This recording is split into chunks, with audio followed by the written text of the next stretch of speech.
क्या होगा अगर मैंने बोला कि जो डेकू एके इजुकु मिडोरिया है वो बिना कॉर्क के कॉर्कलेस पैदा नहीं हुआ था। वो एक बहुत ही पावरफुल और ताकतवर कॉर्क लेके पैदा हुआ था, लेकिन उसके पैदा होने के बाद ही उसके कॉर्क को चुराया जाता है, जिस वजह से हम लोगों को लगता है कि वो बहुत ज्यादा पावरलेस है, वो कॉर्कलेस है। On the other hand my hero academia का जो विलेन है शिगाराकी, वो बिना कॉर्क के कॉर्कलेस पैदा हुआ था। उसके पैदा होने के बाद उसे कॉर्क दिया जाता है। आज के इस वीडियो में हम लोग इस चीज को लेकर डिटेल में एक्सप्लेन करेंगे और इस वीडियो को देखने के बाद आप लोगों के मन में कोई भी सवाल नहीं रहेगा। उसके बाद भी अगर कोई डाउट रह जाता है तो मुझे कमेंट बॉक्स में जरूर पूछना। और एक और चीज जो कि तुम लोगों के लिए फ्री है वो है लाइक एंड सब्सक्राइब। वो तुम लोगों के लिए तो फ्री है, लेकिन अपना बहुत ज्यादा हेल्प हो जाता है, तो प्लीज लाइक कर देना और सब्सक्राइब भी कर देना। तो अभी हम लोग कुछ पॉपुलर थ्योरी को लेके एक्सप्लेन करने वाले हैं, उसको लेके ब्रेक डाउन करने वाले हैं, जो थ्योरीज आगे जाके मांगा में रिवील भी हो सकता है। और ये सारे के सारे थ्योरी बहुत ज्यादा पॉपुलर भी है। उसमें एक पॉपुलर थ्योरी ये है कि जो ऑल फॉर वन है उसने एक कॉर्क को चुराया था जिसका नाम था डेके, और उसको चुराने के बाद उसने शिगाराकी के अंदर घुसा दिया था। जब शिगाराकी बहुत ज्यादा छोटा था, उसे कुछ भी समझ नहीं था, लेकिन उसके अंदर घुसा दिया था फोर्सफुली, और उसको पता भी नहीं था कि उसको कॉर्क दिया गया है। बाद में जब वो कॉर्क मैनिफेस्ट करता है सीजन 5 में, हम लोग देखते हैं कि उस डीके कॉर्क से वो अपने पूरे फैमिली को ही खत्म कर देता है। मैं इस थ्योरी पे ज्यादा बिलीव करता हूँ क्योंकि ये जो थ्योरी है वो बहुत ज्यादा ऑन पॉइंट है और अभी तक हम लोगों को एनिमे और मांगा में जो दिखाया गया है उसके साथ बहुत ज्यादा मेल खाता है। जैसे जो तमुरा शिगाराकी है, जब वो बहुत ज्यादा छोटा था वो अपने फैमिली के साथ रहता था। उसका नाम था तेंको शिमुरा और तभी वो 5 साल का था, लेकिन उसके पास कोई भी कॉर्क नहीं था, कोई भी कॉर्क मैनिफेस्ट नहीं हुआ था। और जैसे हम लोगों को बताया गया है, हम लोगों ने मांगा पढ़ा है, उसमें लिखा है कि जो बंदा 5 साल का ज्यादा हो जाता है या फिर 4 साल का ज्यादा हो जाता है, उसके बाद उसके अंदर और कोई भी कॉर्क मैनिफेस्ट करने का चांस नहीं होता, जैसे डेकू को बोला था उसके डॉक्टर ने। और जो तमुरा शिगाराकी था तब वो बहुत ज्यादा छोटा था, लेकिन वो ऑलरेडी 5 साल का हो गया था, उसके अंदर कोई भी कॉर्क नहीं था। लेकिन ये जो तेंको शिमुरा है एके तमुरा शिगाराकी है, वो बचपन से इविल नहीं था, बचपन से ही बुरा नहीं था। वो तो बचपन में बहुत ज्यादा अच्छा था, वो एक हीरो बनना चाहता था, लोगों का मदद करना चाहता था। तेंको शिमुरा का एक बहन भी था जिसका नाम था हाना शिमुरा। उन लोगों को बात भी नहीं करने देते एक साथ हीरो के बारे में, और उसका जो डैड था जब भी सुनता था वो लोग हीरो के बारे में बात कर रहे हैं, उसे बहुत ज्यादा गुस्सा आ जाता था। उसने पूरे घर में फॉरबिट करके रखा था, हीरो के बारे में कोई भी बात नहीं करेगा, कोई भी डिस्कस नहीं होगा। उसके डैड का नाम है कोतारो शिमुरा, और जो कोतारो शिमुरा है वो हीरो से बहुत ज्यादा हेट करता है। और ये जो कोतारो शिमुरा है वो एक्चुअली नाना शिमुरा का बेटा है। नाना शिमुरा हम सब लोगों को पता है वन फॉर ऑल का 7th यूजर है, लेकिन नाना शिमुरा का बेटा होने के बाद ही जो कोतारो शिमुरा है वो उसके मॉम को और जो हीरो सोसाइटी और हीरोज है उन लोगों को इतना ज्यादा हेट क्यों करता है, ये हम लोगों को पास में दिखाया गया था, सीजन 5 में हम लोग को एक्सप्लेन किया गया था। लेकिन उसके बाद भी किसी को अगर याद ना रहे, मैं अभी थोड़ा सा एक्सप्लेन कर देता हूँ। जो नाना शिमुरा था वो वन फॉर ऑल का 7th विल्डर था, और उसका जो सक्सेसर था उसका नाम था ऑलमाइट, और उसका जो क्लोज फ्रेंड था उसका नाम था ग्रैंड टोरिनो। और ये जो नाना शिमुरा है उसके ऊपर ऑल फॉर वन हमेशा हमला करता था, उसे मारने की कोशिश करता था। वन फॉर ऑल के जितने सारे विल्डर थे उन लोगों के जितना सारा दोस्त था उन लोगों के ऊपर हमेशा नजर रखता था ऑल फॉर वन, और उन लोगों के ऊपर हमला करता था। लेकिन जो नाना शिमुरा है उसके हस्बैंड मतलब कोतारो के डैड को भी मार देता है ऑल फॉर वन, और उसके डैड को मारने के बाद जो नाना शिमुरा है वो बहुत ज्यादा घबरा जाती है और एक बहुत ही बड़ा खतरनाक डिसीजन ले लेती है। वो ये डिसीजन लेती है उसका जो 5 साल का बेटा है कोतारो, उसके साथ वो कोई भी कांटेक्ट नहीं रखेगी, पूरा का पूरा कांटेक्ट तोड़ देगी। हम लोग देखते हैं कि जो नाना शिमुरा है वो अपने 5 साल के बच्चे कोतारो को फॉस्टर केयर पे दे आता है, वहां पर फॉस्टर पेरेंट्स ही उसका देखभाल करेगा, क्योंकि नाना शिमुरा के पास और कोई भी चारा नहीं था। उसे लगता था कि जो ऑल फॉर वन है वो हमेशा वन फॉर ऑल के जो विल्डर है और उसके जो साथी है उन लोगों के ऊपर नजर रख रहे हैं, क्योंकि उसके पास बस यही एक रास्ता था उसके फैमिली को और उसके बच्चे को किडनैप होने से और मरने से बचाने के लिए, क्योंकि उसे हमेशा लगता था कि जो ऑल फॉर वन है वो उसके फैमिली को भी नहीं छोड़ेगा। इसलिए उसने अपने फैमिली के साथ पूरा का पूरा कॉन्टैक्ट ही खत्म कर दिया, अपने आप को सेक्रीफाइस कर दिया। एक माँ होकर उसके बेटे के साथ उसका जो कॉन्टैक्ट है वो सेक्रीफाइस करना बहुत बड़ी बात होता है। और उसके बाद हम लोग देखते हैं कि अगले सीन में जो नाना शिमुरा है वो ग्रैंड टोरिनो के पास जाके रोती है और रोते रोते कहती है कि मेरे बच्चे के साथ मेरा पूरा का पूरा कॉन्टैक्ट खत्म कर दो। हम लोग देखते हैं कि नाना शिमुरा का पूरा बैकग्राउंड इन्फॉर्मेशन ही वो लोग इरेज कर देते हैं, उसे खत्म कर देते हैं। ऐसे दिखाता है कि जो नाना शिमुरा है वो सिंगल है और उसका कोई बेटा ही नहीं था। लेकिन नाना शिमुरा को जिस बात का डर था वो ही हुआ, जो ऑल फॉर वन है आगे चल के उसके साथ नाना शिमुरा का फाइट होता है, एक बहुत ही खतरनाक फाइट होता है, और उस फाइट में नाना शिमुरा मर भी जाती है। लेकिन मरने से पहले उसका जो पावर था वन फॉर ऑल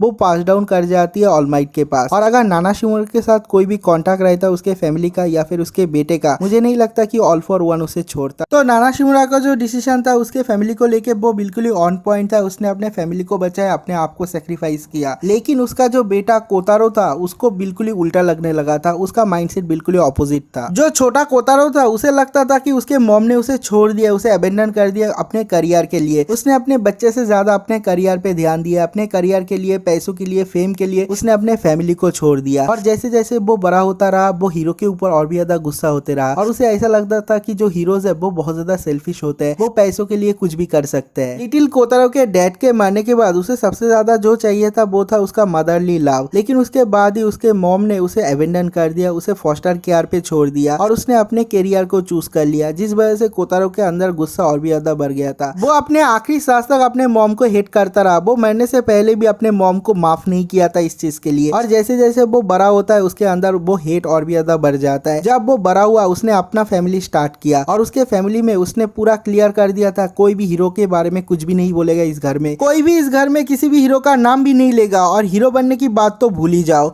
और जो कोतारो था वो फैमिली हेट था, उसके बाद से सब लोग डरता भी था और उसके बात को मानता भी था। जो कोतारो था उसके दो बच्चे थे, तेंको शिमुरा और हाना शिमुरा। जो तेंको शिमुरा था वो छोटा बेटा था और जो हाना शिमुरा था वो उसकी बड़ी बहन थी। लेकिन जो तेंको शिमुरा था उसे बचपन से हीरो बनना था क्योंकि उसे हीरोज बहुत ज्यादा कूल लगते थे। वो हीरो हीरो खेलता था, जब उसका डैड घर में नहीं होता था वो बाहर जाके हीरो हीरो खेलता था। और ऐसे एक दिन वो खेल रहा था, खेलते हुए उसे कुछ बच्चों के साथ प्रॉब्लम होता है। हम लोग देखता है कि एक मिस्टीरियस बंदा उसे अपने घर ले आता है और घर लाने के बाद उसे घर छोड़ता और कहता है कि तुम्हें हीरो बनना है ना, तुम जरूर एक दिन हीरो बनोगे। और ये जो मिस्टीरियस बंदा है उसका चेहरा हम लोग को दिखाया नहीं जाता है। और ये जो सीन है वो मांगा का एक छोटा सा पैनल का सीन है जिसे हम लोग आसानी से भूल सकते हैं, लेकिन ये जो बंदा था वो बहुत ज्यादा खतरनाक था और ये बंदा बहुत ज्यादा इंपॉर्टेंट भी था। और ये बंदा और कोई नहीं ऑल फॉर वन था, क्योंकि जो ऑल फॉर वन है वो ही साइज में बहुत ज्यादा बड़ा है। वो एक सूट पहनता था और एक हैट पहनता था और उसके जो डिस्क्रिप्शन है उसके साथ इस बंदे का जो डिस्क्रिप्शन है वो बिल्कुल ही मैच कर जाता है। क्योंकि जो ऑल फॉर वन है उसका फ्रंटल व्यू हम लोगों को दिखाया गया था जब पहाड़ में आग लगने के बाद वहां से दाबी को वो बचाता है, तब उसके बॉडी में एक बहुत बड़ा सूट होता है, वो साइज में भी बहुत ज्यादा बड़ा होता है, उसके सर में एक हैट होता है। और इससे हम लोग ये कंफर्म कर सकते हैं जिस बंदे ने तेंको को घर छोड़ा था बचपन में वो बंदा और कोई नहीं ऑल फॉर वन ही था। और वो तेंको के ऊपर हमेशा से नजर रख रहा था, उसका नजर कभी हटा ही नहीं था।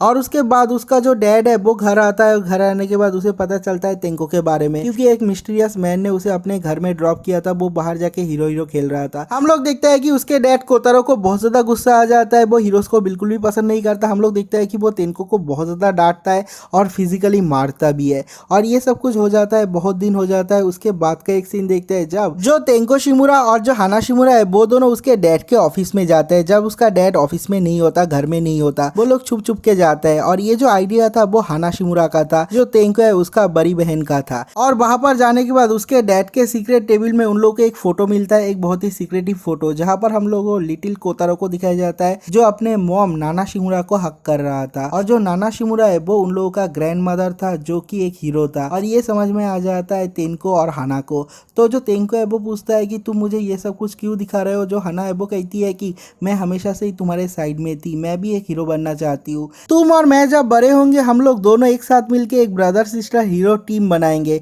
और ये सुनने के बाद जो लिटिल तेंको था वो बहुत ज्यादा खुश था। उसके बाद उसके डैड को पता चल जाता है इसके बारे में कि उन दोनों ने छुप छुप के उसके डैड के ऑफिस रूम में घुसा था। और ये सुनने के बाद जो हाना शिमुरा है वो बहुत ज्यादा डर जाती है और डर के मारे वो झूठ बोलती है और वो कहती है कि ये मेरा आइडिया नहीं था, वो तेंको का आइडिया था, उसने मुझे जबरदस्ती वहां पर ले गया डरा के। और ये सुनने के बाद कोतारो का दिमाग पगला जाता है क्योंकि उसे पता था जो तेंको है वो हीरो बनना चाहता है, वो हीरो हीरो खेलता है। हम लोग देखते हैं कि वो तेंको को पकड़ के बाहर ले जाता है और बहुत ज्यादा मारता है, वो उसे फिजिकली बहुत ज्यादा पीटता है। हम लोग देखते हैं कि कोई भी उसे रोक नहीं पाता, उसकी बीवी, उसकी डॉटर, उसके फॉस्टर पेरेंट्स सब लोग डर के मारे वहां पर ही खड़े हो जाते हैं, जम जाते हैं। और सब लोग देखते हैं कि जो कोतारो है वो पागल हो चुका है और वो उसके बेटे को तेंको को बहुत ज्यादा मारता है, बहुत ज्यादा फिजिकली अब्यूज करता है। और वो करते करते चिल्ला के कहता है कि उस पिक्चर में जो औरत थी वो मेरी माँ नहीं है, वो तुम लोगों का ग्रैंड मदर नहीं है, वो एक मॉन्स्टर है जिसने अपने करियर के लिए अपने बच्चे को छोड़ दिया। और ऐसे ही मारते मारते तेंको को शाम से लेके रात हो जाता है। और जब रात होता है जो कोतारो है वो तेंको को बाहर ही छोड़ देता है, सब लोग घर के अंदर चले जाते हैं। कोई कुछ भी नहीं बोल पाता क्योंकि सब लोग बहुत ज्यादा डर रहे थे। और उसके बाद हम लोग को दिखाया जाता है कि जो लिटिल तेंको है वो घर के बाहर बैठा हुआ है, बहुत ज्यादा रो रहा है और उसके पास उसका डॉग है। हम लोग देखते हैं कि धीरे धीरे उसका मेंटल ब्रेकडाउन स्टार्ट हो जाता है, उसके पूरे बॉडी में दर्द कर रहा है क्योंकि उसे बहुत ज्यादा पीटा गया है, पूरे बॉडी में उसको खुजली हो रहा है, उसे बहुत ज्यादा गुस्सा आ रहा है, सब कुछ एक साथ मिक्स हो गया है पूरा का पूरा इमोशन। हम लोग देखते हैं कि इस इमोशन प्रेशर के वजह से उसका जो कॉर्क है वो एक्टिवेट हो जाता है, डीके, और वो उस डीके से अननोइंगली उसके डॉग को मार देता है। उसका जो डॉग है वो टूट जाता है, चारों तरफ खून से लथपथ हो जाता है, वो बहुत ज्यादा डर जाता है। उसे लगा था कि कोई विलेन उसके डॉग के ऊपर हमला कर दिया है। वो बहुत ज्यादा डर रहा था, वो वहां से हट जाता है और तभी हम लोग देखते हैं कि वहां पर उसका जो बहन है हना वो आ जाती है, क्योंकि जो हना है उसको बहुत ज्यादा गिल्टी फील हो रही थी क्योंकि उसने अपने भाई के ऊपर पूरा का पूरा जिम्मा दे दिया था। उसके भाई को बहुत ज्यादा पीटा गया है उसके लिए, क्योंकि ये जो आइडिया था उसके डैड के रूम में जाने का वो उसका ही था। तो वो वहां पर आती है उससे माफी मांगने के लिए और वो कहती है कि चलो मैं माफी मांगूंगी, मैं अपने डैड को जाके सब कुछ सच बता दूंगी, हम दोनों ही मार खाएंगे। तो हम लोग देखते हैं कि जो हना है वो उसके सामने आती है, लेकिन जो हमारा तेंको है वो ऑलरेडी बहुत ज्यादा डरा हुआ है। हम लोग देखते हैं कि डरते डरते वो जाके अपने बहन को छूती है और उसका जो बहन है वो भी मर जाती है, क्योंकि जो लिटिल तेंको है वो अननोइंगली अपने कॉर्क को यूज कर रहा है और उसके कॉर्क का नाम था डीके, लेकिन उसको पता ही नहीं था कि वो कोई कॉर्क यूज कर रहा है, क्योंकि उससे पहले उसके पास कभी भी कॉर्क नहीं था, कभी भी कॉर्क एक्टिवेट हुआ ही नहीं था। जब हाना मर रही थी वो बहुत ज्यादा चिल्लाती और उसका आवाज सुनने के बाद जो तेंको का मॉम और तेंको का फॉस्टर ग्रैंड पेरेंट है वो लोग बाहर आते हैं और उन लोगों को देखने के बाद जो तेंको है वो और भी ज्यादा क्रेजी हो जाता है। उसे समझ में भी नहीं आ रहा है कि क्या हो रहा है। वो गलती से ग्राउंड को टच करता है और उसका जो कॉर्क है डीके उससे वो अपने मॉम और फॉस्टर ग्रैंड पेरेंट दोनों को खत्म कर देता है, जमीन भी टूट जाता है। और वो देखने के बाद जो तेंको है वो पूरी तरीके से क्रेजी बन चुका है और बाहर इतना ज्यादा हल्ला सुनने के बाद जो कोतारा है वो बाहर आता है देखने के लिए कि क्या हो रहा है और बाहर आके वो ये सीन देखता है। हम लोग देखते हैं तेंको को, अभी वो पूरी तरीके से क्रेजी हो चुका है। उसके जो फैमिली मेंबर है सारे के सारे उसके आंखों के सामने मर जाता है। हम लोग देखता है कि वो जा रहा है कोतारो को मारने के लिए, लेकिन इस बार थोड़ा सा अलग है। हम लोग देखता है कि वो एंजॉय करता है और कोतारो के सर में पकड़ लेता है और धीरे धीरे तेंको उसको मारता है और उसका जो घर है वो भी तोड़ देता है, मतलब उसके फैमिली को वो अपने हाथों से ही खत्म कर देता है। और उसके अगले ही सीन में हम लोग को दिखाया जाता है कि जो तेंको है वो सड़क में घूम रहा है, उसका कोई भी नहीं है, वो बहुत ज्यादा ट्रॉमाटाइज हो चुका है, उसको खाना देने के लिए भी कोई नहीं है, बहुत दिनों से वो भूखा है। लेकिन जब उसे बहुत ज्यादा मदद चाहिए था उसका मदद किसी ने भी नहीं किया था, कोई भी हीरो कोई भी सिविलियन किसी ने भी उसका मदद नहीं किया था, क्योंकि जो तेंको था उसे देखने में हॉरेबल लग रहा था, उसे देखते ही सब लोग डर रहे थे, तो कोई भी उसका मदद नहीं करता। लेकिन तभी उसका मदद करने कौन आता है? All for one. और ऑल फॉर वन उसे अपने घर ले जाकर अपना स्टूडेंट बना लेता है। लेकिन ये सब कुछ क्या एक कोइंसिडेंस है? जो ऑल फॉर वन है वो बाहर जाता है और उसे तेंको मिल जाता है? नहीं, ये कोई कोइंसिडेंस नहीं है। ना तो ये कोइंसिडेंस है कि एक बंदा उसे घर में ड्रॉप करता है और उसके बाद उसके अंदर कॉर्क मैनिफेस्ट करने लग जाता है, ये भी कोई कोइंसिडेंस नहीं है, क्योंकि वो बंदा भी ऑल फॉर वन ही था।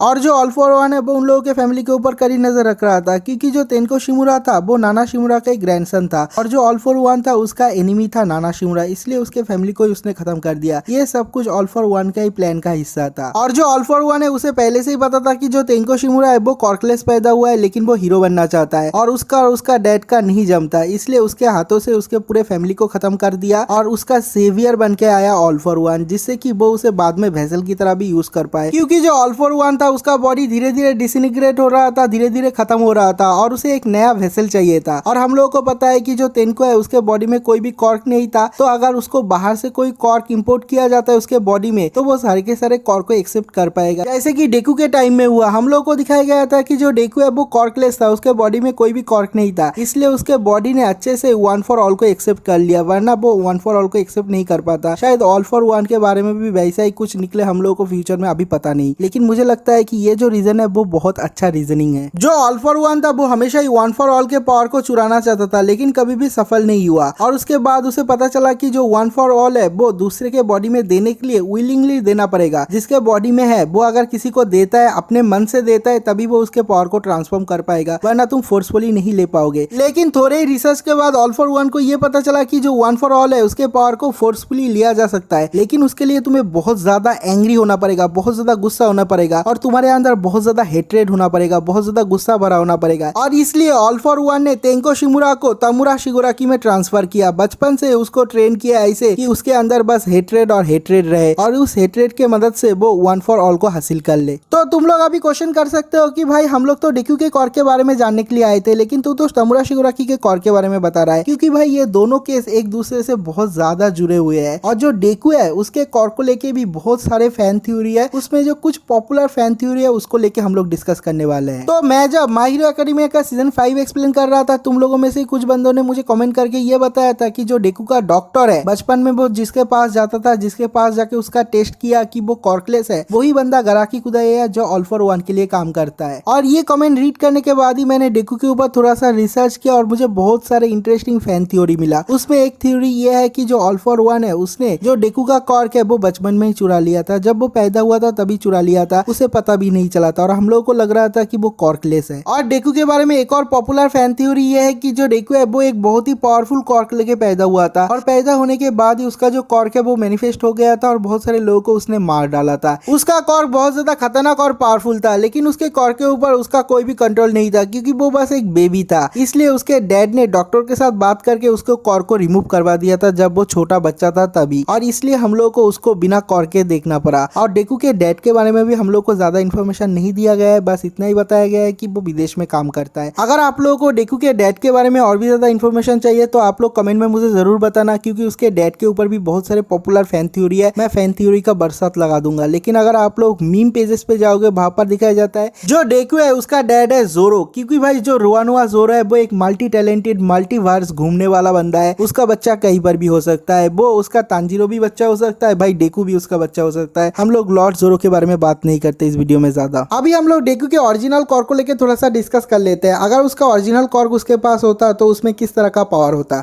उसका जो मॉम है उसका पावर है टेलीकाइनेसिस, मतलब वो किसी भी चीज को बिना छुए उसको हिला सकती है। और उसके डैड के पास था फायर ब्रीदिंग का पावर। अगर वो कोई भी कॉर्क लेके पैदा होता तो ओरिजिनल कॉर्क इन दो कॉर्क में से एक होता, या फिर इन दोनों का मिक्सचर होता, या फिर कोई एक दूसरा पावरफुल कॉर्क भी हो सकता है। लेकिन बहुत सारे पॉपुलर थ्योरी में ये बोला गया है उसका जो कॉर्क है वो एक बहुत ही पावरफुल कॉर्क है और उस कॉर्क में वो अपने ब्रेन से फायर को कंट्रोल कर सकता है। बहुत दूर वो फायर ब्लास्ट भी कर सकता है, किसी भी तरह के फायर को वो कंट्रोल कर सकता है, अपने हाथ से फायर को बना भी सकता है। और माय हीरो एकेडमिया के कुछ और पॉपुलर थ्योरीज है, उसमें एक और पॉपुलर थ्योरी ये है कि जो बच्चे होते हैं, कुछ बच्चे बहुत ज्यादा स्ट्रांग होते हैं, बहुत ज्यादा स्ट्रांग कॉर्क को लेके पैदा होता है। वो कॉर्क ना तो उसके डैड के साथ मेल खाता है ना तो उसके मॉम के साथ मेल खाता है। जैसे हम लोगों ने ईरी देखा था, ईरी का जो पावर था वो बहुत ही ज्यादा खतरनाक था, किसी को भी मार सकता था, उसके पावर के ऊपर उसका ही कंट्रोल नहीं था। एक और पॉपुलर थ्योरी है, उसमें बोला जाता है कि जो डेकू है उसका ओरिजिनल कॉर्क का नाम है डेके, जिसको ऑल फॉर वन ने चुरा लिया था और उसको लेके शिगाराकी को दे दिया था। मतलब डेकू का कॉर्क चुरा के उसको लेके दे दिया था शिगाराकी को।